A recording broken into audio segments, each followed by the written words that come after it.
میں جس اسکول میں جاب کر رہی ہوں اسے پرائیویٹ کر دیا گیا ہے، میرا کیا بنے گا؟ میری کوالیفیکیشن ایم فل ہے لیکن میرے پاس تجربہ نہیں ہے، تو کیا میں اپلائی کر سکتا ہوں؟ کیا ہمیں حکومت کو کوئی رینٹ بھی ادا کرنا پڑے گا اگر ہمیں اسکول مل گیا تو؟ پیپ سے بلیک لسٹ کا کیا مطلب ہے؟ ایفیڈیوٹ کیسے بنے گا؟ ڈاکومنٹس کون کون سی سبمٹ کروانی ہیں؟ کیا اپلیکیشن کی کوئی فیس بھی ہے؟ پولیس کریکٹر سرٹیفکیٹ کہاں سے بنے گا؟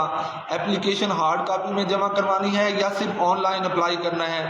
یہ تھے وہ تمام سوالات جو آپ نے میری کل کی ویڈیو میں میرے ایف بی پیج اور میرے یوٹیوب چینل پر پوچھے تھے۔